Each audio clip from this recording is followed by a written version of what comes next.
Madam President, I rise today to speak about our current impasse over the progress of the federal budget. I've been a senator for just a little over 2 years. I've presided over this chamber a great deal, as have you. And I've listened to dozens of speeches from colleagues, in particular Republican colleagues, upset that this chamber, that the Budget Committee, on which I serve, hadn't passed a budget in several years.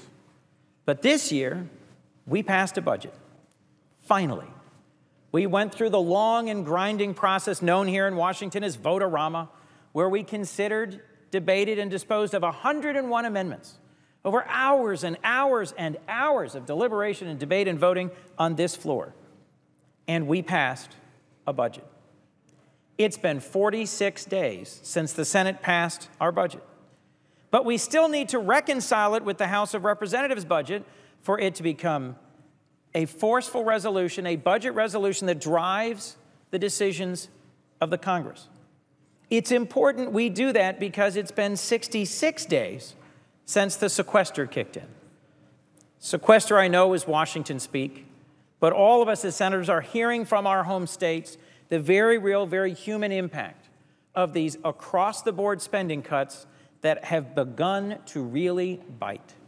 Whether it's potential furloughs of men and women who serve at Dover Air Force Base, whether it's tens of thousands of children being kicked out of needed Head Start programs, whether it's thousands of women not getting the breast cancer screenings they need, or hundreds of thousands of children not getting the vaccines they're supposed to get. The impacts of the sequester are becoming stronger and broader and more negative all across our country. And the sequester exists because of a lack of political will to come together, to resolve a fundamentally different vision between the Senate and the House enacted in our respective budgets. This sequester exists because we haven't come together across the House and the Senate in the way that for 200 years and more this Congress has done. When we pass a bill and when the House passes a bill, it's supposed to go to conference for reconciliation, resolution, and ultimately passage. Here's our chance. Why would Republicans actively keep us from going to conference to finalize a budget, especially after years of coming to this floor and giving speeches, declaiming over and over how terrible it was that we would not pass a budget in the Senate? Americans, Delawareans, are tired of this dysfunction. In my view, today, Republicans are manufacturing a crisis by preventing the Senate and House from coming together to reconcile our budgets in conference.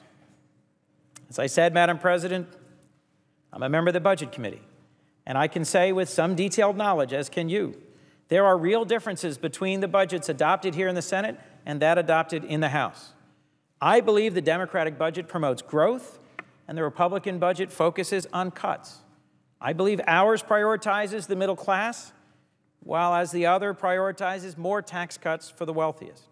Ours prioritizes, in my view, balance, the other's politics.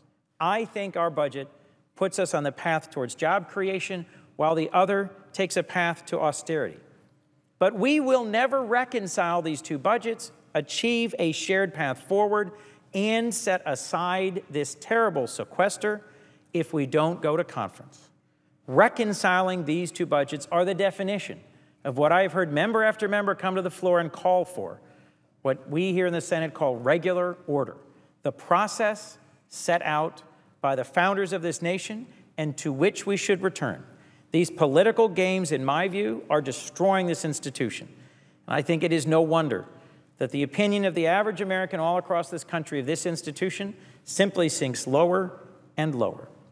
The only thing standing in the way of our progress on this budget at this point is repeated Republican objections.